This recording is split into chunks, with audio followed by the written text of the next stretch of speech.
They want to jump past the vulnerability that happens when you slowly open yourself to somebody. And I mean slowly, that could be in a 2 and 3 hour date one night, or it could be over 2 or 3 months or 2 or 3 years or 2 or 3 decades. Like for me, that's what turns me on. Vulnerability, like real vulnerability, not forced vulnerability, but just someone being honest and opening up about who they are and their life experiences. I mean, it's why I have a podcast. It's why I'm a writer. It's why I work with writers, because I am fascinated by that. I'm turned on by it. I think it's so profoundly beautiful. For me, like that's what I'm going for. And you just can't leap into that when you're texting someone on an app. You don't even know their last name or where they grew up or what their childhood was like or what their first time having sex was like. Or, those are the things that make us up as people.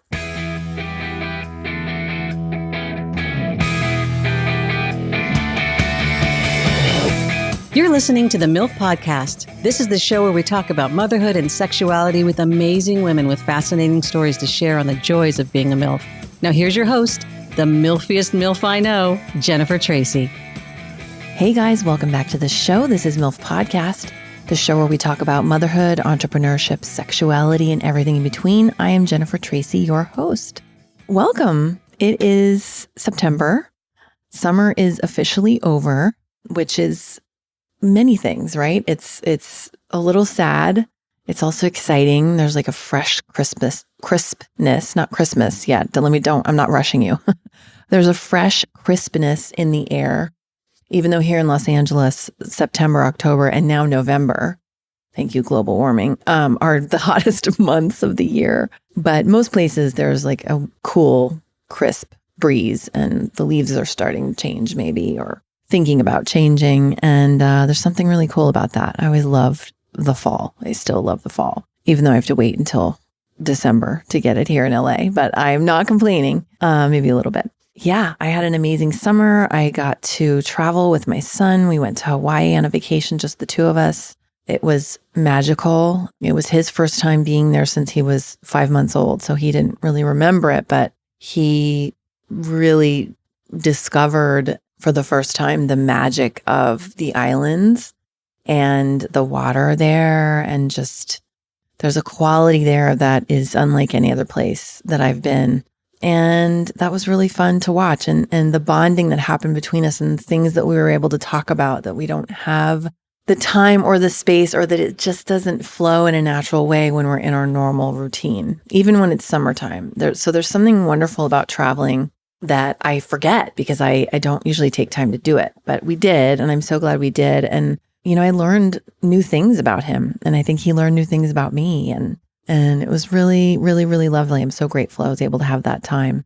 So, but now school's back in session, and here we are. And this month's give, so for September, I chose Amnesty International because the Dynasty typewriter was doing this thing where they were promoting Amnesty International.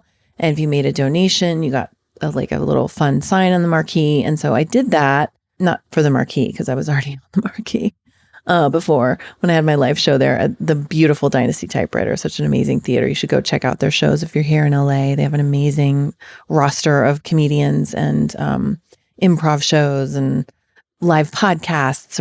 It's a beautiful space. But anyway, the great thing about that was that it turned me back onto Amnesty International. I knew who they were. I knew of them, but I didn't really know how they operated. And when I went to their website to make my donation, I learned so much more. And so their website is amnesty.org.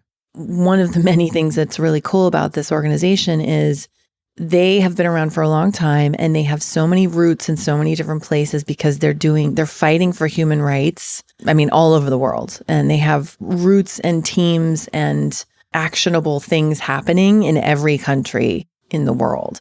So you can choose a country to donate to.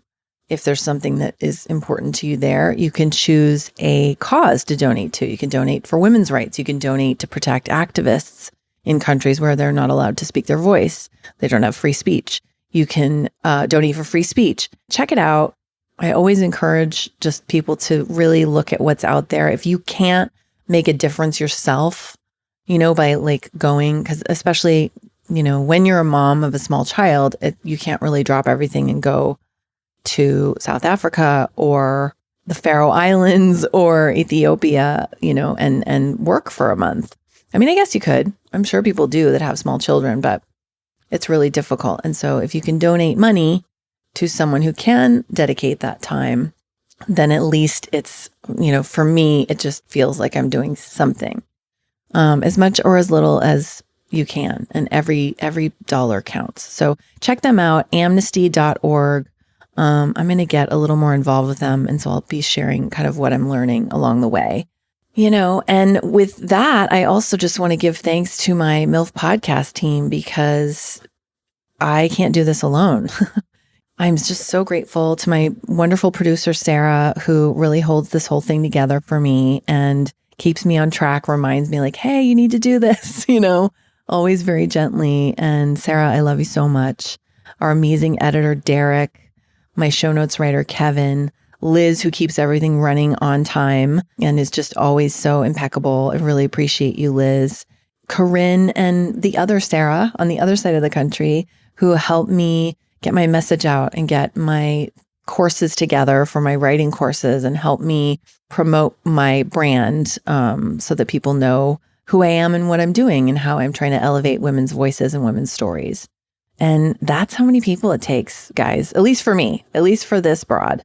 That's how many people it takes. And there's always more adding every day. Oh, and Sky just came on board and we love Sky. She's so beautiful and amazing. And she just helps me keep my life organized and keep all these different pieces of the puzzle organized. So I do not only to publicly thank them because they deserve that. And but I also do it to let you guys know that I don't do this by myself. And it looks the way it looks because I have a team of people that help me do it. And that's a perfect lead in to thank our sponsor for this week's show, Flirty Girl Guide. So Flirty Girl Guide is my friend, Brooke Christian. Brooke Christian was on the show in episode 23. She is delightful. She's become a really close friend. I'm so honored to say. Flirty Girl Guide is a curated website. Well, she's a lot of things. She does a blog. She just launched her new podcast called Sexy as a Mother, which I will be a guest on. I'm so excited. We recorded our episode a couple weeks ago. But when you go on the site, so it's flirtygirlguide.com, she has all these beautiful curated kits of sex toys. Now, what's so great about Brooke and her messaging is she's a mom. She's saying to women, married, not married, kids, no kids, but especially those of us that are moms, it's harder to find that time. And for me, I'll speak for myself, and many of the women that I've interviewed have said so on the show. It's really hard to find not only the time for sex, but just the desire. And it's in there. It's still in there, but it's really hard to get in touch with it. And it's hard to find it with your partner when you've been together for a long time, or, it's easy to get complacent in that area. Obviously, she has all these really fun curated kits on here, and she has couples toys. She has a couple of my favorite vibrators on here. One is the Lilo, the Womanizer, that I just discovered through a friend. And my other vibrator is a Lilo. She has, 50 Shades of Grey, the pinch nipple clamps. I mean, why not? Different lubricants, which we all know we need to have the good lubricants, not the crappy ones. Yeah, check her out. And also for my MILF listeners, she has been so generous and given everyone who listens to my show a 10% discount with the exclusive code MILF10. So when you go to make your purchase, just use the discount code MILF10 and you get 10% off everything. So thank you, Flirty Girl Guide, and keep your eyes out for Sexy as a Mother, the podcast. Go listen and keep your eyes out for my episode. I'm really excited. We had a really saucy talk in my office. She came out to LA and we got to do it. The podcast, not have sex, but you never know. You never know. Guys, this week, it's just me. It's just me on the show. I don't have a guest on the show. What do you think about that? How do you feel? Well, let me tell you what I'm going to be talking about. I'm going to be talking about something that I really don't talk about that often. And yet I have been asked many times. I'm going to take a sip of water because my mouth just got dry. I think because I'm nervous. I've been asked to talk about this many times and I've just said, no, I'm not ready. And that's really, really personal. No. But I'm ready. And I'm going to talk about dating. I'm going to talk about dating as a single woman in her mid 40s, which I am all, a single mom. I mean, its challenges and the hilarity of it and the loneliness of it and the swipe app generation and how, that's really challenging to just dive into as an older person who didn't kind of grow up with smartphones. So here I go. So I have been separated since December of 2016. We separated, and then our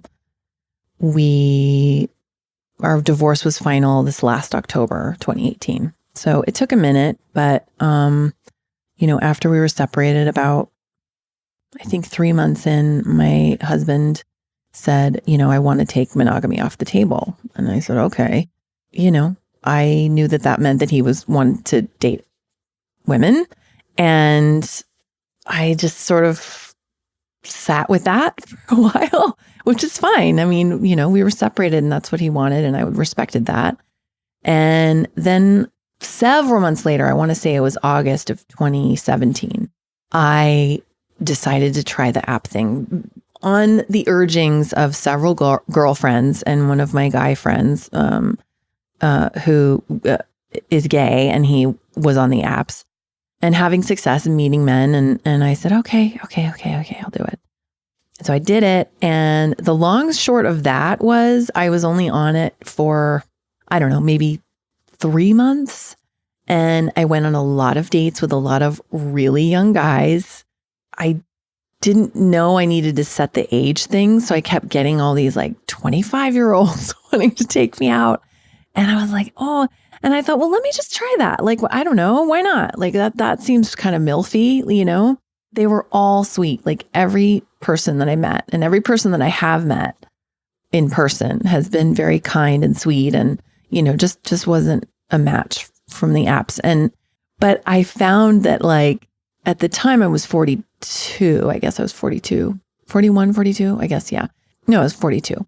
These guys are 25, 26, 27. Like it was difficult to find, at least with those pairings. I know many people that are married, happily married with people that are 20 years younger than they are. And they have lots to talk about. So, I mean, it really just depends on the pairing. But these boys that I was going out with, a lot of them were just wanting to talk about college or, what their new job was, because that was the maximum experience that they had so far. Like, and I remember that. I remember being that age and talking about college and high school, and that's your experience level at that point. So I got off the apps. I had a couple of crazy experiences on the apps that, one guy just texting on the app wanted me to fuck his dog. I don't think he wanted me to come over and fuck his dog, but he kept saying, like sexting me about the dog and what the dog would be doing to me. I wish I'd kept it because I would read it to you guys. And I said, wait, am I petting the dog? He's like, no, the dog is doing this. I'm like, whoa. I'm not into that. I'm into sex with human beings. And I remember he said, oh, come on, it's my fantasy. Just go with it. And I just was like, okay, delete. Because there again, it was like, I was even giving him the benefit of the doubt saying, oh no, let me clarify for you. Let me clarify what I'm into, even though it was clear, like he didn't give a shit what I was into, and I find that is common. Not always, but it does happen a lot with these online things because the anonymity allows people to act in a certain way that they probably wouldn't act. I mean, very most likely would not act in person or on a phone call, right? So they can be very deviant isn't the right word, but just their dirtiest selves, and which isn't a bad thing. But it's like, again, I was talking with someone yesterday about how, because I just went on the apps again. So I'm going to fast forward. So I just went on again 12 days ago, and I just deleted it after 12 days of it because I had a date last night that went awry, which I will share some pieces of it with you. But what happens more often, I think, and in my experience, and in many of my girlfriends' experiences who are on these apps, is that there's this leap that people want to take. And I'm saying people because I don't feel like it's fair to say it's just men, even though I'm only dealing with men, that's what I'm dating, cisgender men, is that there's this leap that people want to take. They want to skip all of the groundwork that, in my opinion, is paramount to building any kind of intimacy or real intimacy. And I guess, people can have meaningless sex, and that's totally okay. Totally okay. As long as you're being safe and protecting your body and you're not hurting anyone else, go for it. Have as much sex as you want. I think that is great. It's liberating.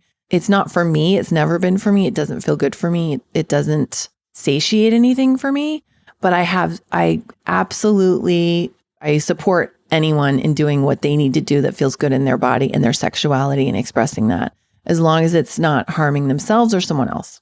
And that's everything, like literally everything. I made a joke in my opening monologue for my live show a couple weeks ago about how one of these young guys that I had dated, that's how I learned what ass play was. And not that I didn't know about anal sex, not that I didn't know about pegging, not that I didn't know about those things, but I'd never heard it called ass play. And I didn't know that many young millennial men currently are into having their ass played with. And that's fine. That's totally healthy and fine. The anus is full of amazing nerves that make sex incredible. I get that. I'm not opposed to that.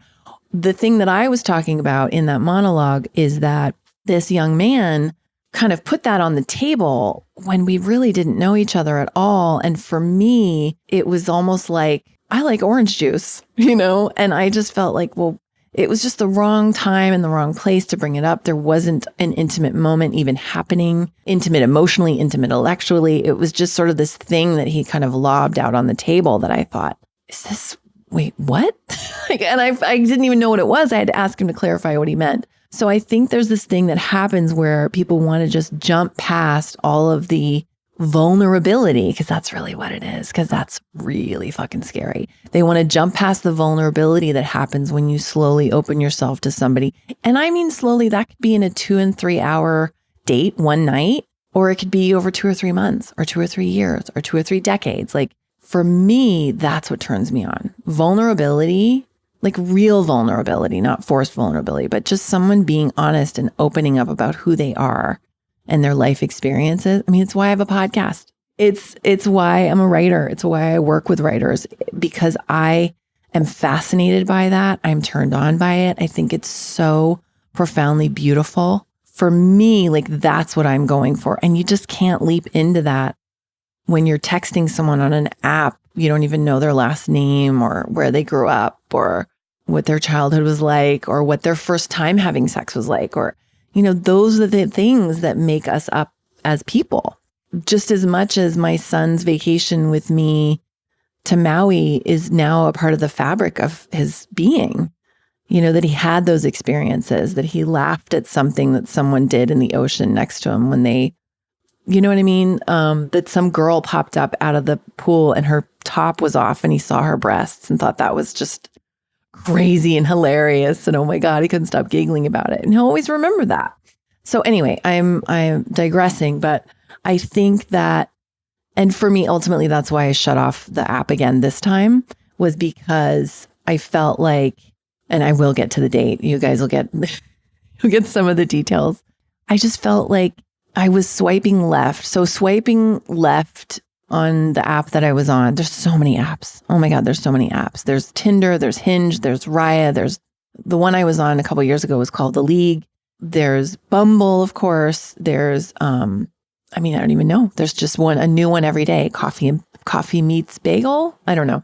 It's a lot. And that's, I think, how, everyone would say to me, well, that's how people meet. That's how people meet. And I was like, is it? I mean, it is a way, but it's not the only way.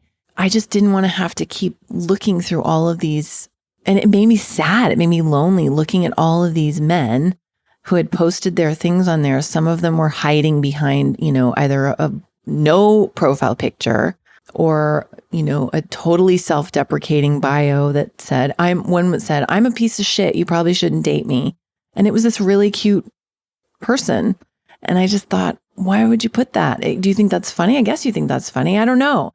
Outlandish photos. So I thought of this live show that I actually want to do called Swipe Wrong, where we have just the most outlandish ones. And we would pixelate the face to keep it anonymous, but just outlandish profile pictures that you're like, what is this person thinking and why?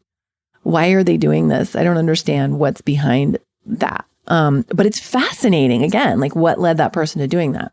Okay, so I'm going to back up. I was on the apps this is so weird. This is vulnerable. Like I'm talking to you guys. I don't have a guest. I'm not focusing on another person. I have to go back to what I was saying about myself, talking about this thing that I have not spoken about publicly because I wanted to be respectful of my ex-husband and my child. But there's been enough ask from listeners and friends of mine that and then this thing happened that I'm like ready to, I think it needs to be talked about. And I want to open up more dialogue among people about it. In this way. So I was on the apps from August of 2017 to December, right? And then I went off it. And then I met someone. I met someone in February of 2018 at a bar. I was at my friend's gig. She was doing a show and I met him and she knew him and he knew of me. So we kind of both knew we were going to be there at the same time. So it wasn't really a setup, but it was sort of a date, but it wasn't, but it was. We fell in love. Like it was instant. It was magical. It was amazing. And I was so surprised and shocked. And then I got sick. I got really sick like 10 days later. I think we met for lunch a week later and we had this really sweet lunch and walked across the street for coffee and we held hands and made plans for an evening date. And then I got really sick and I couldn't see him for like 3 weeks. So all we could do was text and talk on the phone because I was just really, really sick and contagious and blah, and that slow, like getting to know each other in that way was really romantic and really sweet and really vulnerable. And then we dated and then he broke up with me in April for nothing, which I won't disclose all of that because I want to respect him as well. But he broke up with me and then we got back together, broke up, got back together, broke up, got back together, and finally broke up again for the last time this past March. And I was devastated and have been devastated, but also like accepting of what is. And I love this man and I wish him well and he's a remarkable human being.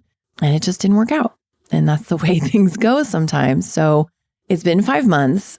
My girlfriends have been saying, you need to get on the apps. You need to get on the apps. You need to get on the apps. And my thinking has always been like, but you guys are younger than I am.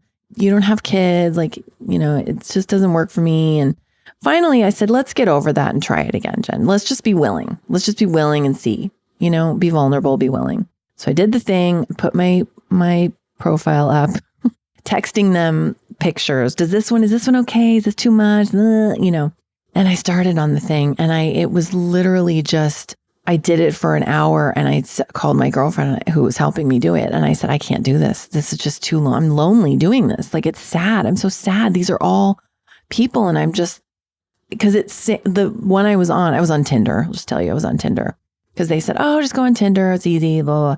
It's not what it used to be. So when you swipe left on Tinder, which means you're saying, no, I don't want to connect with that person. It stamps it looks like it's stamping a big nope on their forehead as it swipes. I just was like, that's so, oh no. But also I just kind of gave into it and thought, well, this is part of the process. It's kind of like you're browsing for the perfect sweater. Just think of it as like a rack of clothing and you're like looking for your size and looking for the right texture. And it doesn't mean the other sweaters are awful. They're just not a good fit for you. So that's how I kind of had to change my mentality around it. Finally, I found one or two that I swiped right with and matched with them. One or two, we didn't message. One messaged me some disgusting thing that was so inappropriate that I deleted him. And then the other one, was like appropriate and respectful and cute and funny and witty. And anyway, we ended up going out on a date, and I cried all the way home in my car last night. And had been thinking, I need to do this episode today. And what am I going to talk about? And as I'm crying on the way home from this date, I was like, I think I know what I need to talk about. And so I deleted my Tinder account this morning. And again, like, this man is lovely. There's nothing wrong with him. He's not defective. He's just not my guy. There's things that I wish I could give him tips on, like, don't pick your food out of your teeth with your fork at the dinner table. When you bring me back to your apartment, don't walk into your kitchen and do a snot rocket into your hand in the kitchen sink and think I'm not going to know. Things like that, but very handsome, very smart, very well spoken, took me to nice places, but it just wasn't a match. And I just thought, I can't keep doing this. And I have so many other things that I want to put my energy towards. And I calculated sort of roughly over the last 12 days, I've probably spent, an hour a day swiping left on this thing. And then add another total of 2 hours messaging these people. So that's 14 hours. That's 14 hours. For me, that's about 10 podcast recordings, or that's 2 or 3 articles that I could write and submit for publishing. Do you know what I mean? So it's like, or it's time that I can spend sleeping, or it's time that whatever. My point is, it doesn't really fit into what I'm willing to have my time be based on the intention that I have set for my life. And I also want to acknowledge, I know that this works really well for a lot of people. It feels good to them. It feels like a good way of life for them. It feels like a good fit. And I acknowledge that and I respect it. I'm just listening to my body and what happens and what happened last night when I came home and just felt like hollow, and I didn't want to do it anymore. So I deleted it, So, and that's okay. That is totally okay. And, more will be revealed. So that is my episode on dating in my mid-40s as a single mom, and kind of just little bits of what it's been like. One guy, though, I wanted to add this in. I forgot to mention, and I do have these somewhere tucked away. The 2 years ago when I was on this, and this was on Bumble, this guy it was so interesting. He was a musician. He was a professional musician in a symphony orchestra. He was living in LA temporarily. And he just immediately came out and said, I'm a submissive and I think you should be my dom, my dominatrix. Right, because dom would be if a man is a dom, a woman is a dominatrix. So I, having written a book on a woman becoming a dominatrix, having written a series of erotica under her pen name, was like, sure, okay. And so via the messaging, we did this for like 2 days, but I think my assignments for him, because I've never done this professionally, were a little bit too outlandish. So, and I wasn't trying, I kind of was messing with him because at that point I was already like so done for the first time with the apps. But yeah, I was asking him to do like, go do this and then call me back. Or not call me back, text me back and tell me that you've done it. And he kept calling me. What did he call me? He called me, ma'am. He kept calling me ma'am. And I was like, don't call me ma'am. Call me mistress, or whatever. Anyway, that was really fun. But yeah, so moving on, I'm going to find other ways to be vulnerable because that's what I want to, that's the kind of partnership I want to have ultimately. So there you have it. I love you guys so much. And I hope you enjoyed this episode. Join me next week for a fresh episode of MILF Podcast. And just a reminder to visit flirtygirlguide.com and use the code MILF10 for your exclusive discount of 10% off any of Flirty Girl Guide's sex toys. Until then, keep going. I love you.